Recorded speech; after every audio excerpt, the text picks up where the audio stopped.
Hi friends, എല്ലാവർക്കും നമസ്കാരം. പുതിയൊരു വീഡിയോയിലേക്ക് സ്വാഗതം. അപ്പോൾ എല്ലാവരും സുഖമായിട്ടിരിക്കുന്നു വിശ്വസിക്കുന്നു കേട്ടോ.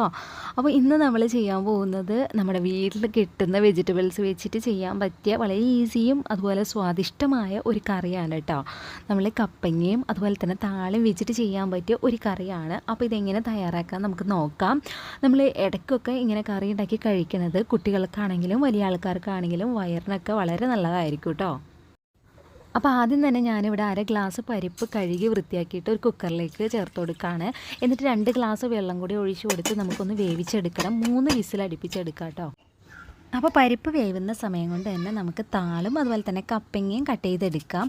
താളിൻ്റെ ഈ ഒരു പോർഷൻ നമ്മൾ ഇതുപോലെ എടുത്ത് കളയണം. എന്നിട്ട് നമ്മൾ പീസാക്കി എടുക്കാം. രണ്ടും ഒരേ വലിപ്പത്തിന് തന്നെയാണ് കേട്ടോ എടുക്കുന്നത്. കപ്പങ്ങയും താളും ഒരേ സൈസിന് തന്നെയാണ് എടുക്കുന്നത്. അപ്പോൾ രണ്ടും ഞാൻ ഇവിടെ കട്ട് ചെയ്തെടുക്കുകയാണ്. അപ്പോൾ ഞാൻ ഇവിടെ രണ്ടും കട്ട് ചെയ്തെടുത്തിട്ടുണ്ട്. അപ്പോൾ ഇവിടെ പരിപ്പ് നന്നായിട്ട് വെന്ത് കിട്ടിയിട്ടുണ്ട് കേട്ടോ. ഇതിലേക്ക് നമുക്ക് ചേർത്ത് കൊടുക്കാം. അപ്പോൾ വല്ലാണ്ട് ഉടഞ്ഞു പോയിട്ടില്ല, എന്നാൽ നന്നായിട്ട് തന്നെ വെന്ത് കിട്ടിയിട്ടുണ്ട്. അതൊരു 3 വിസിൽ അടുപ്പിച്ചെടുത്തേച്ചാൽ മതി. ഇനി ഇതിലേക്ക് നമുക്ക് ഒരു തക്കാളി കട്ട് ചെയ്തത് ക്യൂബ്സായിട്ട് തന്നെ കട്ട് ചെയ്ത് ചേർത്ത് കൊടുക്കാം. ഒരു 2 സ്പൂണോളം മഞ്ഞൾപ്പൊടി ചേർത്ത് കൊടുക്കാം. ടേബിൾ സ്പൂൺ അല്ല, സ്പൂണാണ് കേട്ടോ. അതുപോലെ തന്നെ ഒരു 2 സ്പൂണോളം മുളക് പൊടി ചേർത്ത് കൊടുക്കാം. പിന്നെ എരിവിനായിട്ട് പച്ചമുളകാണ് നമ്മളിവിടെ ഉപയോഗിക്കുന്നത്. ഒരു നെല്ലിക്ക വലിപ്പത്തിൽ പുളി ഞാൻ കുതിർത്താനായിട്ട് വെച്ചിട്ടുണ്ടായിരുന്നു. ആ ഒരു വെള്ളം കൂടി അതിലേക്ക് ഒഴിച്ചു കൊടുത്തു. ആവശ്യത്തിന് കല്ലുപ്പും ചേർത്ത് കൊടുത്തു. ഇനി നമുക്കത് 2 വിസിലൊന്ന് അടുപ്പിച്ചെടുക്കാം. അപ്പോൾ കപ്പങ്ങയും താളും ഒക്കെ നന്നായിട്ട് കുക്കായിട്ട് കിട്ടും കേട്ടോ. എന്നിട്ട് നന്നായിട്ട് ഏറ് പോയതിന് ശേഷം നമുക്കൊന്ന് ഓപ്പൺ ചെയ്ത് നോക്കാം. ഇവിടെ കപ്പങ്ങയും താളൊക്കെ നന്നായിട്ട് വെന്തിട്ടുണ്ട്. ആ ഒരു ചൂടോടുകൂടി തന്നെ നമുക്ക് നന്നായിട്ടൊന്ന് ഉടച്ചു കൊടുക്കാം. എന്നാലാണ് നമ്മുടെ കറി നന്നായിട്ട് കുറുകി വരാം കേട്ടോ.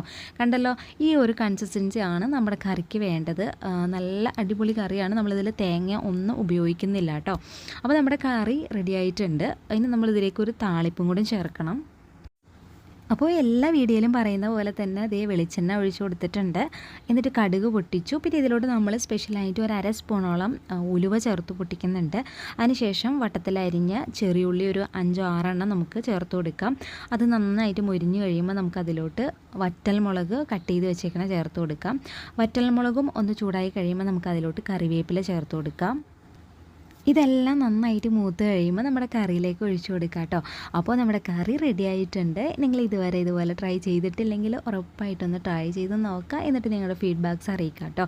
എൻ്റെ ചാനൽ ആദ്യമായിട്ട് കാണുന്നവർ സബ്സ്ക്രൈബ് ചെയ്ത് സപ്പോർട്ട് ചെയ്യുക. അപ്പോൾ മറ്റൊരു വീഡിയോയിലൂടെ നമുക്ക് വീണ്ടും കാണാം. അതുവരെ ഓക്കെ, ബൈ, താങ്ക് യു.